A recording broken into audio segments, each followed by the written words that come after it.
Give you that no excuse culture, because it seems like it doesn't matter how many injuries you pick up, the form is not dropping off. Yeah, I think it's next man up mentality. The system that we play, you have to be a certain type of player to fit into the style that we have. You have to have the mentality to be able to press and run and compete, and everyone in our squad can do that. So we have 28 players, and yeah, we're down thin right now. We have a lot of young guys on the bench as well that are able to push our team and push us every day.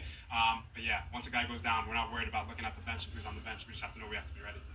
Sorry. No, can you just tell us about that system? Because obviously it's brave. You know, you come away from home and you're on the front foot pressing people. Like, just talk us through it. It's a controlled chaos, I would say. We want to make the game as chaotic as possible, but controlled for us. So I think we try and overwhelm the opponent as much as possible. But for us, it feels normal. We're running all over the place. We know that I have the freedom to step. I know center back's coming with me. The number 10 has freedom to step. They know I'm coming with them. So it's also this trust, but you have to have a nuance to it as well. You can't go flying into tackles all over the pitch. You have to be smart because we know that we can leave ourselves vulnerable at times. So we know we have to win our individual battles. Talking about tackles, you particularly enjoy that side of the game. And the first 20 minutes, you and Joe Linton were going at it. Was that something? Did you know from early on in the game, this is a game where the ref's going to let things go and it's going to really going to be fun? Hope they let things go. For my sake, that's what I like to do. But no, Joe Linton, I know that matchup was going to be important for our team today. He's so good at holding up the ball and dictating the tempo of the game. So I knew I wanted to get in there early on and make it a little bit of disruption. So yeah, for me, I wanted to win balls early on, and I was able to. So it's good. And can I ask you about Justin Kluivert as well today? All 3 goals, absolutely brilliant finishes from him. The man of the moment for you guys. He's unbelievable. I've had the pleasure of playing with him in RB Leipzig as well. So I've known him from before, and I knew the quality that he has. And I think he's found a very good home for him to continue to develop here. You can just see it in his play, the way that he's playing, so much freedom.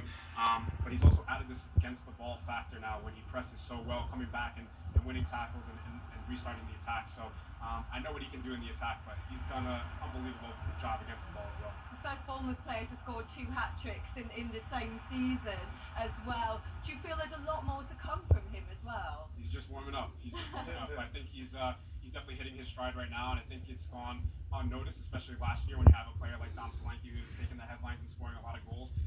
But he's such a creative player for us, so calm in possession. He dictates a lot of the play for us.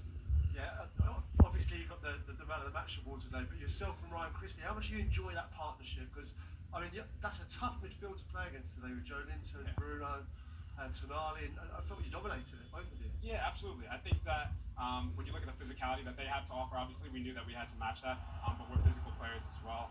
Obviously a little bit on the smaller side, but the distance and whatnot that we cover, I think matches up with anyone in the league. So we're confident. We balance each other really well. Ryan obviously a little bit more attack-minded. It helps us in possession, me more a little bit against the ball and defensively. So I think we've just found a really good balance. It's my hometown, so I have to say I found you both very annoying today. Thank you, appreciate it. you do not let up though, do you? She wasn't being nice to you up in that much. You see what she says about us against Newcastle. Very complimentary. But how far do you think you can keep this run going? Because it's 10 unbeaten in the league, but it's Forest and Liverpool next, which is a big test of your European credentials. Yeah, well, Andoni actually told us at the beginning of the season, I think we were going to play Chelsea at the beginning of the season, and he said that we only picked up 2 points all of last season against the top 6, and this season obviously we're finding that belief, we're finding that confidence to play with the big boys, and we're showing that week in, week out now. So as long as you have this belief, I think anything's possible. So it's going to be good to go into a regular week now, rest up after a hard 3 games that we just had, and yeah, we'll take it from there, but I have belief in this team. You want to hear that Champions League music for Bournemouth next season? I would love to. I've heard it before, so I want to hear it again. Do you have that belief within the group that you can get there? I mean, I don't think we want to put expectations on, obviously, what we can achieve and what we can't achieve. We want to be realistic with how we're playing, but when we take it game by game, we've, again, found this confidence in the way that we're playing. Match up well against any team, we know that. But yeah, you don't want to slip up. You don't want to lose that feeling, so that belief needs to... It's a long way up for the away fans up there. It's a long journey back as well, so you must be delighted to give your fans that lovely journey home. Absolutely. They were getting picked up at midnight last night to come up, so yeah, huge thanks to them, obviously. They make the game a lot more special. Tyler, congratulations, and thanks for coming out to join us. Great Appreciate to speak it. Thank to you. you. Well done. Thank you very much. Appreciate it. Have a good one. Peter, you were absolutely admiring Tyler's work, and Ryan Christie